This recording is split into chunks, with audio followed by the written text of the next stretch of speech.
Morality dictates that if a governor, if a school board presents you with an edict that will cause the lives of human beings, the lives of your children, the lives of your teachers, the lives of people, that you do what's in your power to disregard it and let it be. Let things lie wherever they are. Why am I saying this? On the local level, we have the humble independent school district. And I called to find out, what are you doing to mitigate the risk of the spread of COVID in these schools, especially with the newer Delta variant? And I was told by a friend on the board, here is what we're planning to do. And within that plan, they specifically state, we respect the rights of parents not to have their kids wear masks. I wrote back and I said similarly, Humble ISD board members' failure to require masks on kids is tantamount to having random kids enter the school with loaded machine guns while firing at their peers. The wounds are bloodless, but kill or maim permanently nonetheless. Our HISD board members will likely join our Republican politicians in Austin who murdered many Texans by denying them the insurance we Texans have already paid for, also known as the Medicaid expansion to the Affordable Care Act, as they are willing to sacrifice the lives of our kids for an ideologically imposed death wish. We have a governor in Texas who is prohibiting executive order. You cannot demand that folks wear masks. Brave leaders, respectable leaders, moral leaders in Houston, in Dallas, and in Tennessee are bucking their governor's edicts. They decided they won't kill their students like those boards who are following their governors.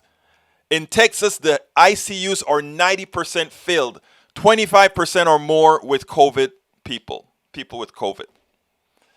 The governor is seeking and trying to import nurses to come in and solve our problems. They're trying to open centers to give that immunological relief for COVID. On the tenet that Republicans preach is fiscal responsibility. It would have been fiscally responsible to have people wear masks, which would keep the rooms available, the ICUs available, which would negate the necessity to bring nurses in-house because we don't have enough to cover the surge that we have of sick people. We would have encouraged vaccinations because if we encourage vaccinations, less people get sick, less has to be spent on people's well-being. People don't miss work. More money comes into the coffers of the state. It is a sham what's not only occurring in Texas, a state governed by irresponsible Republican leadership, but it's the same occurring in Florida with Ron DeSantis, who is doing the same prohibition. It's as if the Texas governor and the Florida governor are saying, which one of us can be more punitive towards the people who try to solve the problem with this virus? Now, we have elected Republican politicians, not by much, but we have. And they are effecting the deaths of many of our citizens. Many of our citizens don't realize that the information that they're getting as far as these are concerned is false.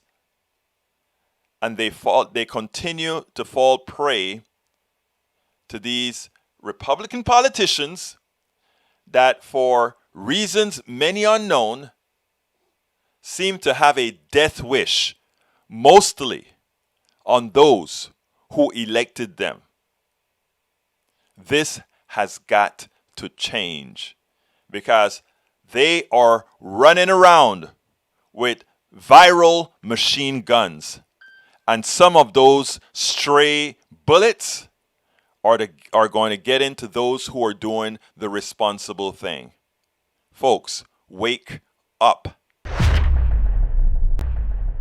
We spend a lot of time deconstructing the news, trying to parse it into a form that everybody can understand. We try to find those little nitpicks where it flies above the fray, etc.